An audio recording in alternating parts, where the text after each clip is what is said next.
Donc la fleur de vie est un symbole, c'est une forme d'écriture, de langage universel.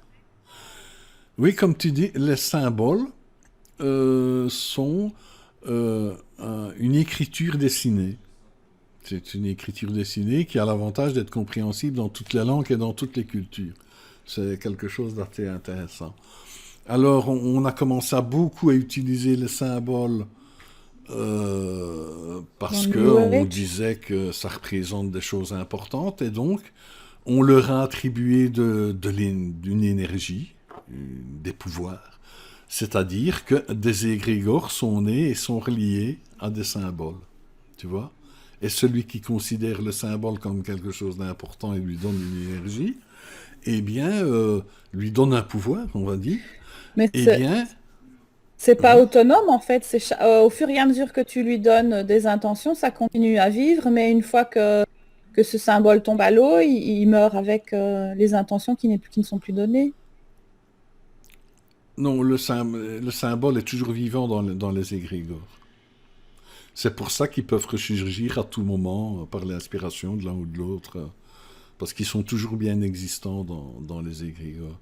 Ah, Un d'accord. égrégore ne disparaît que si on le déstructure. C'est la fameuse loi, seul, Ce que l'homme a fait, seul l'homme peut le défaire. et voilà. Tout est dit. Donc le symbole a sa propre autonomie en fait. Ouais, ouais, ouais. Il a sa propre vie. Tant qu'une énergie qui est générée, qui est créée, ne disparaît que si elle est transmutée, qu'elle est modifiée, mais sinon elle reste. Mhm. C'est une D'accord. énergie qui n'est pas modifiée est éternelle. Ouais. Voilà. Et donc, Euh, mais quelle est la solution alors pour dynamiser l'eau que tu nous proposes? alors, oui, on en a déjà beaucoup parlé avec les cristaux et tout ça, mais ceux qui utilisent des coquilles Saint-Jacques et des symboles de fleurs de vie, je les invite à s'intéresser un peu aux cristaux, de voir comment ils fonctionnent, parce que les cristaux, c'est pas comme un coquillage qu'on tape là, faut une certaine une connaissance de comment ça fonctionne, une certaine manipulation, et surtout un certain comportement énergétique vis-à-vis du cristal. Mais je les invite, par exemple, à utiliser des cristaux, par exemple, pour... tu m'as montré une photo avec des verres d'eau qu'on met sur des fleurs de vie, ce qui est très Mhm. bien. Mais d'essayer avec des cristaux. Donc c'est Euh, les élixirs tout simplement. c'est les élixirs, tout simplement, oui. Mais personnellement, je vois pas ça comme un élixir. Je vois le cristal dans l'eau comme quelque chose qui va redonner une structure énergétique positive à l'eau. Tu vois? Et donc, on peut mettre ça dans les verres d'eau.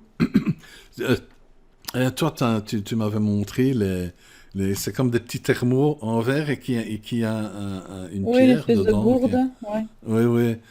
Euh, Alors est-ce qu'on peut et utiliser toutes les pierres et combien de temps doit-on laisser le cristal dans l'eau pour dire que l'eau soit vraiment dynamisée? on compte toujours un peu, un peu tous les phénomènes énergétiques, on compte 3 jours. Mais s'il y a que quelques heures ou un jour, c'est déjà bien. Il ne faut pas non plus. D'ailleurs, pour moi personnellement, pour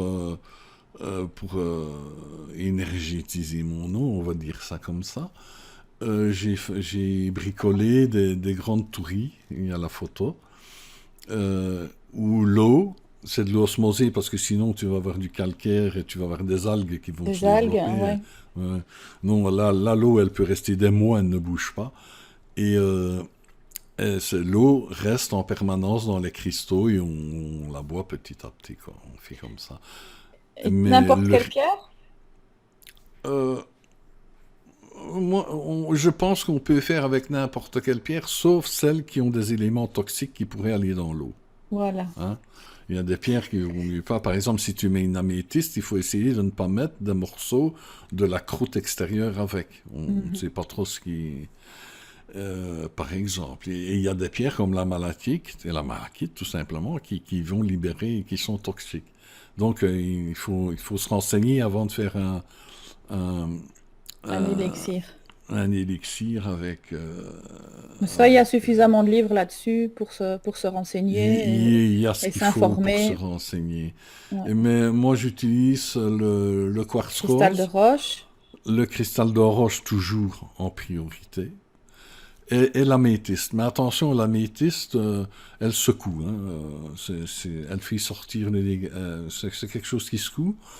Euh, le cristal de roche, le quartz rose, c'est une bonne énergie, très vivace, c'est très douce et très vivace en même temps. Mais attention, le cristal de roche a une tendance à être vite contaminé. Donc il faut être sûr que son, son quartz rose ne soit pas contaminé, qu'il soit dans une bonne vibration. Parce que il change très facilement sa vibration, le quartz rose. Il faut faire attention. Ok, Sinon, c'est le cristal de roche. Moi, c'est la panacée universelle, c'est le cristal de roche. d'accord. Alors, dans les ondes de forme, on a aussi les mandalas. Tu voulais parler un petit peu des mandalas. Alors, quel genre de mandala déjà? Les mandalas. Alors là, les mandalas, j'y pensais pas vraiment au moment de faire Mhm. d'écrire la vidéo. Et c'est au-dessus ils m'ont ont montré et ils m'ont fait comprendre que ouais, il faut parler de ça. Ouais, ouais. Et donc, il existe des mandalas de toutes sortes. Hein, de- c'est des dessins circulaires la plupart du temps, Ouais. sphériques. Et euh, il y en a certains qui sont basés sur les archétypes divins. On va Alors, voir des fleurs comment les magnifiques. reconnaître alors? Comment savoir que c'est un mandala qui pourrait éventuellement te connecter à un archétype divin? Comment tu sais? C'est des éléments architecturaux. Enfin, je ne connais pas énormément les mandalas, hein, mais je vais parler des archétypes divins. Dans les archétypes divins, tu as énormément de plantes, des fleurs, des choses magnifiques. Tu as des constructions, comme des sortes de temples. Ce que je vois souvent, c'est comme on voit souvent au temple japonais, comme des grosses tresses en corde là qui font. Mais c'est toujours mêlé à des plantes ou à des éléments. Et il y a comment je vais dire, des créatures. C'est difficile à expliquer, mais ça, les archétypes divins ont quelque chose de particulier. Si tu vois un mandala avec des fleurs, des choses, enfin, qui est beau, et que tu te laisses un petit peu absorber, tu te laisses aller dans l'archétype divin, tu vas sentir une impression qui vient très agréable, qui vient de l'intérieur. Tu vas, il faut un petit peu l'habitude, il faut exercer un peu son ressenti, mais tu vas sentir que le mandala provoque quelque chose en toi. Donc, si vous faites attention, vous allez ressentir qu'il se passe quelque chose d'agréable en vous. Et comme je disais tantôt, les archétypes divins s'adressent à nous directement. Ça fait partie des sources qui sont proches de nous, qui nous inspirent vers le haut. Et le mandala, euh, un mandala qui est évidemment basé sur les archétypes divins, rappelle ça, parce que les archétypes divins sont en nous. Ça fait partie de notre monde. Et donc, ça fait comme réveiller le souvenir. Tu vois ce que Ça je veux dire? résonne, ça... Ça résonne en nous et euh, quelque Ça chose réveille. se fait vraiment en nous. Et donc, ce qui est intéressant, c'est que vous allez transmettre, vous allez faire un Un échange pont. d'énergie entre un pont entre le mandala et vous. Et vous allez évidemment, comme on disait avec les symboles et tout ça, qui sont des cristalliseurs, des preneurs d'intention, quoi. Là, vous allez imprégner le mandala de ce que vous ressentez. Et vous avez même l'impression que ça vient du mandala, mais en fait, C'est c'est un un cycle. cercle. Ouais. Oui. Et, mais cette fois-ci, c'est pas d'une intention, c'est pas d'une pensée humaine, c'est des archétypes divins qui se manifestent. Enfin, un peu d'énergie des manifestes, des, des archétypes divins qui se manifestent en vous. Et ce n'est pas une intention humaine, c'est vraiment de l'énergie qu'on peut appeler de divine. Tu vois? Ça va s'imprégner dans le mandala et le mandala va devenir en quelque sorte, il va Il y a garder un une échange. énergie. Il Il va y a un échange. devenir, voilà, il va devenir un pont, comme tu disais, un pont entre les archétypes divins et le dessin. Ce que tu n'as pas avec la coquille Saint-Jacques ou la fleur de vie. Non, tu as juste l'égrégore et ton intention. C'est des intentions humaines, des bonnes intentions, hein, mais c'est au niveau de l'intention humaine. Là, on est déjà au niveau des archétypes divins, c'est déjà quelque chose de supérieur. Mhm. Et donc, si après, ça dépend de la qualité de l'échange, mais après une ou plusieurs fois, un mandala peut vraiment rayonner réellement de l'énergie des archétypes divins et peut faire des choses magnifiques. Là, on est face à une énergie tout à fait réelle et magnifique et évolutive. Ça fait ressortir le meilleur qui est en vous. Ça fait ressortir, ça réveille la meilleure version de vous-même. C'est quelque chose de merveilleux. De merveilleux. Et évidemment, si vous avez un beau dessin de mandala à un endroit et qu'il y a des gens qui passent, ils regardent une minute, oh, c'est joli, c'est beau, tout ça, ils s'en vont, ça va pas devenir une porte vers les mondes supérieurs. Hein, non, il va, tu vois, ça va rester un bel objet qui a un petit peu d'énergie parce que quand même, mais bon, ce ne sera pas le cas. Mais un mandala, c'est quelque chose d'extraordinaire. D'accord. Alors, certains géologues dévient les réseaux négatifs par des ondes de forme, voire même des mots d'amour. Donc, on a fait une petite expérience avec une amie, Marina, d'ailleurs, à qui on fait un petit coucou, si elle Ouais, nous écoute. salut, salut Marina. Voilà. Alors, comment t'expliques que ça agisse dans la matière si ce n'est qu'un...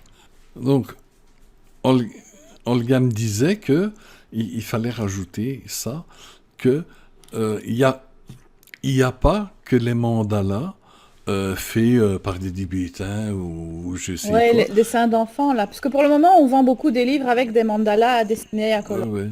C'est ça qu'elle parle. Mais même une petite dame qui est chez elle et qui, d'ailleurs, on en arrive à Marina, hein, une dame qui est chez elle et qui fait des dessins bien colorés, inspirés, tout ça, peut être aussi issue Là, des tu tombes dans archétypes l'art. divins. Tu tombes dans C'est- l'art. mais mais c'est de l'art. L'archétype divin est un art de l'esprit. D'accord. Les formes basiques naturelles évoluent en art spirituel. Tu as bien dit le mot. Les archétypes divins, c'est un art d'une Ah ouais. beauté incroyable. Et donc une personne qui, à sa mesure, à sa façon, fait son art avec son cœur et son ressenti, peut créer ce qu'on va... on appelle mandala parce que ça désigne quelque chose de précis, mais ce sont des dessins inspirés par les archétypes divins et évidemment la meilleure version de nous-mêmes. Donc, ça peut être très efficace. Et donc, tu parlais de l'expérience de...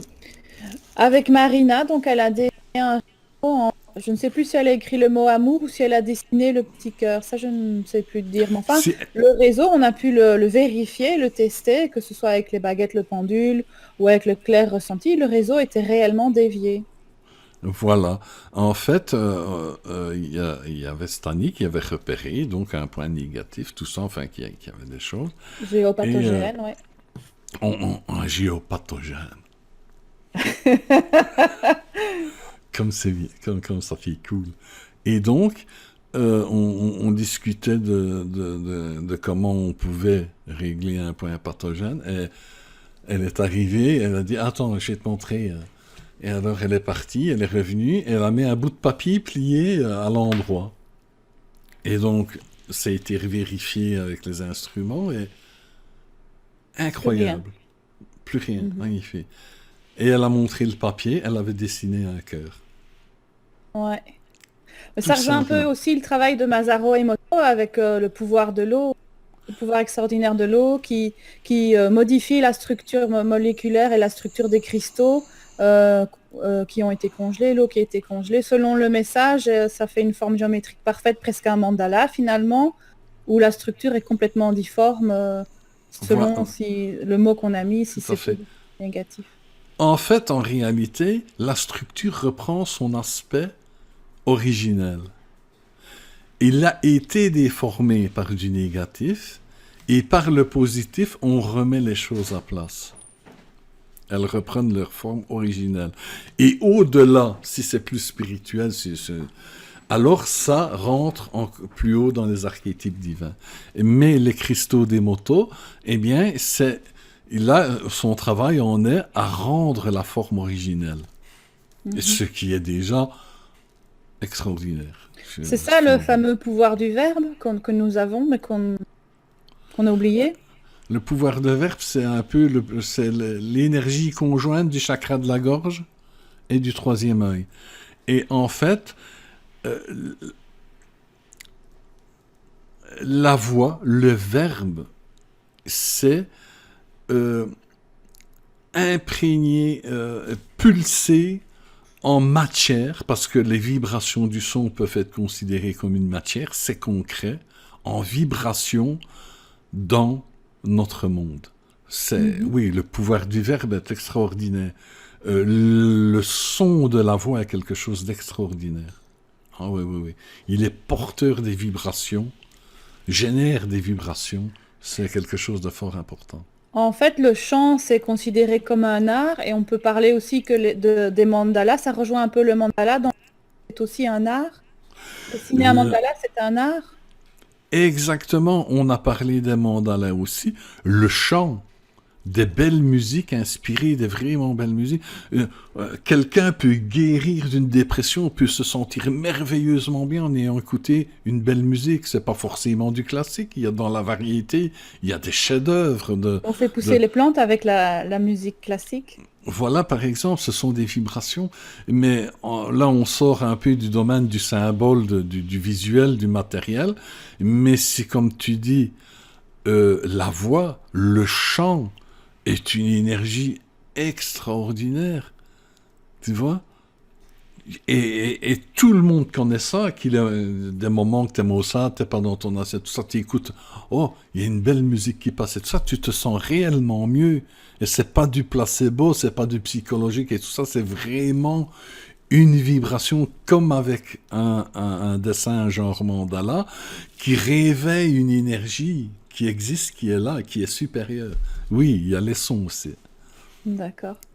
Ouais. Alors, on peut parler aussi des formes, comme tu dis, synthétiques, mais qui sont chargées négativement. Ah oui, c'est un peu comme la science, avec une onde de forme qui n'est pas une forme de vie. On peut faire le pire comme le meilleur. Hein? On peut faire une énergie qui fait du mal, qui détruit, une énergie qui est bonne. C'est mécanique, on va dire, c'est mécanique. Et c'est un petit peu la même chose, enfin, la même chose, non, mais avec les intentions, les objets qui sont porteurs d'intentions, ils peuvent être d'un égrégore positif, parce que égrégore ne veut pas dire mauvais, ça veut dire illusoire, ça n'évolue pas, mais c'est bien, il y a des bons égrégores, c'est les bonnes béquilles. Mais il y a des mauvais égrégores, il y a des mauvaises pensées, il y a des mauvaises intentions. Et donc des gens un peu têtus qui vont les trucs sataniques et tout, messe noire, magie noire, tout ça, eh bien peuvent imprégner un symbole, un objet, un endroit d'une énergie négative, renforcée évidemment comme toujours par un égrégore négatif. Ben, c'est modulable, on peut rechanger en énergie positive par la suite. Ah oui, tout à fait. Mais l'énergie négative ne partira que si elle est transmutée en positif. Si. Mais ça, on en a déjà parlé de l'énergie négative avant, mais on ne chasse pas l'énergie négative avec un éventail comme ça. Allez, vite, vite. Non, non, non. C'est une pensée concrète qui est née d'un esprit actif. Ce n'est pas rien. Hein. Et alors, c'est très tenace. Il faut vraiment une volonté vraiment lumineuse qui il faut vraiment, il ne faut pas n'importe quel esprit ne peut changer le négatif en positif d'un autre, qui est tenu à un égrégore négatif. L'égrégore négatif qui, bien sûr, est relié à une dimension négative, qui est aussi alimentée par les créatures qui les habitent. Attention, ça s'étend. Hein, on part d'un petit truc, mais il y a tout un monde derrière. D'accord. Tu vois? Donc, en résumé, pour dynamiser son eau, on peut aussi, en plus des élixirs, mettre dans un verre en cristal. Ah, ça, c'est le top. C'est parce que c'est pas dans mes prix, mais sinon, j'adorerais. J'ai vu donc au foire international tout ça, ils vendent des verres, même des saladiers, tout ça, en quartz, en cristal de roche sculpté, et des verres pour boire de l'eau en cristal de roche sculpté. Oh, ça doit être merveilleux. C'est un peu comme les Putain. bols chantants. Ouais, c'est un peu comme les bols Ça chantants, quoi, ressemble un peu à un bol chantant. Mais ça, c'est pour... Ah, mais il y en a... Oui, tu parles de ceux qui sont faits comme les bols chantants, avec les Oui, quartz oui, oui. en fusion. Mais tu as carrément le cristal de roche sculpté, transparent, avec les petites levaines, là, avec son... Ah, c'est magnifique. Ouais. J'aimerais bien. Le portefeuille doit suer. Le problème, c'est qu'il faut faire avec la réalité, quoi. Alors, pour continuer dans le résumé, qu'est-ce qu'on peut dire de l'effet placebo? Que ça a effectivement des effets, mais ces effets sont apportés par la personne convaincue qui génère une certaine énergie. Mais le piège, c'est que c'est illusoire et non spirituel. C'est bien ça? Voilà. Ouais, Ok. tout à fait. Alors, concernant les ondes de forme synthétique, elles peuvent avoir un effet positif ou négatif, mais c'est un effet seulement et uniquement mécanique, qui est très faible finalement, car ce n'est pas une forme de vie, c'est vide. Tout à fait. La forme de vie, c'est quelque chose aussi de positif, on n'a jamais dit que c'était négatif. C'est en lien avec les nombres d'or, mais il n'y a pas d'échange, comme on a parlé avec les mandalas, il n'y a pas ce portail qui peut ouvrir. Voilà. Être lié au vrai, au spirituel, quoi. Voilà. Et c'est un effet mécanique un peu scientifique, comme un peu le brin de l'ADN qui représente l'homme, mais ça n'a rien à voir avec ce qu'un homme peut émettre, ni avec sa spiritualité. Voilà. Exactement. Concernant les pierres, on peut dire que si elles sont bien utilisées, elles sont une grande source d'une énergie réelle extérieure à nous. Voilà. Voilà. Impeccable. Ben voilà, je ne sais pas si tu voulais rajouter quelque chose. Ben non, que je dois avouer que qu'est-ce qu'on a eu comme souci pour cette vidéo, vraiment, ça a été quelque chose. Hein. Ah oui, on voulait pas Et, qu'on la tourne, celle-là. et donc, ben voilà, donc je ne sais plus c'est quoi la prochaine vidéo. Mais la prochaine, c'est le grand U, enfin. Le grand U. Donc on va Je me vraiment demande parler. si j'avais pas dit qu'on parlerait du karma pour aborder le grand U Je ne sais pas, ou pendant. on va encore en parler entre nous peut-être. On va encore voir, on n'est pas encore sûr Mais de ce qu'on va c'est de faire. toute façon lié et intriqué l'un dans l'autre. Mais là, on sort des trucs chiants, on va rentrer, on va rentrer dans des trucs un petit peu plus. Enfin, ça avait son utilité. Et on le rappelle encore une fois, on ne critique pas, on ne dit pas que c'est négatif, au contraire. Les ondes de forme sont des choses positives ou peuvent l'être, mais il ne faut pas leur donner un pouvoir qu'ils n'ont pas. Voilà. Ce qui est important, c'est pas de faire ceci ou de faire cela, c'est de savoir ce qu'on fait. De savoir, je fais ça, je sais que, bon, c'est pas l'explosion spirituelle, mais bon, en attendant, t'es conscient de ce que tu fais. C'est ça qui est J'utilise important. la béquille, mais c'est pour pouvoir l'abandonner par la suite. Voilà. C'est C'est ça ça qui qu'il est faut avoir important. conscience. Ok. Bon, ben là-dessus, Eh ben merci voilà. Mary pour ta Merci patience, Dom. parce qu'il en a fallu aujourd'hui. Et merci à tous et à très bientôt. À la prochaine. Au revoir à tous. Au revoir.